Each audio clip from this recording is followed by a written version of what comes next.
दरम्यान या योजनेमधील लाभार्थी महिलेच्या जावयांशी बातचीत केली आहे। आमच्या प्रतिनिधींनी पाहूयात। ये जब योजना आई थी आपको कैसा मालूम पड़ा और आपने कैसा फॉर्म भरा और कैसा आपके अकाउंट में पैसे आए और कितने पैसे आए थे? ओएसिस फर्टिलिटीच्या तज्ज्ञांनी IVF उपचार पद्धतीद्वारे 1 लाखांहून अधिक जोडप्यांना मातृत्व प्राप्तीचा आनंद दिला आहे।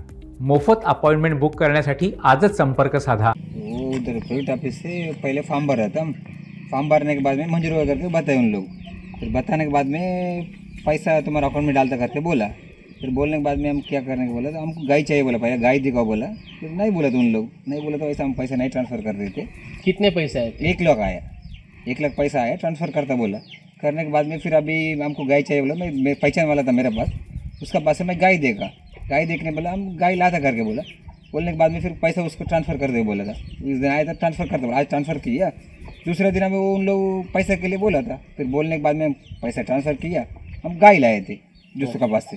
तुमने तुम्हारे अकाउंट में 1 लाख रुपए आने के बाद में कौन आए थे आपके पास में कि आके तुम वो पैसा दूसरा अकाउंट में डालने के? उसका ऑफिस वाला आए थे, ऑफिस के लोग आए थे। ऑफिस के लोग आए थे।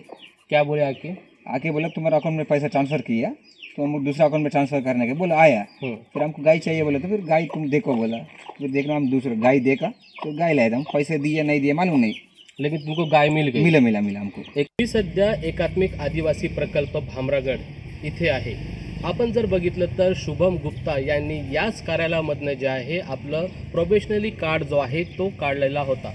याच जागेवरनं जे आहे एक योजना आखण्यात आली होती, जे सरकारकडनं या भागातील जे आदिवासी असतील त्यांना दूध मिळणारे असे म्हस किंवा गाई हे 50,000 रुपये त्यांच्या अकाउंटमध्ये टाकण्याचं हे नियोजन होतं, हे योजना होती। मात्र शुभम गुप्ता यांनी जे आहे परस्पर 1 लाख रुपये जे आहे त्यांच्या बँकेच्या खात्यामध्ये टाकले आणि त्यानंतर ते 1 लाख रुपये जे आहे बळजबरीने धमकावून आपल्या दुसऱ्या एका खात्यामध्ये ट्रान्सफर करण्यात आले।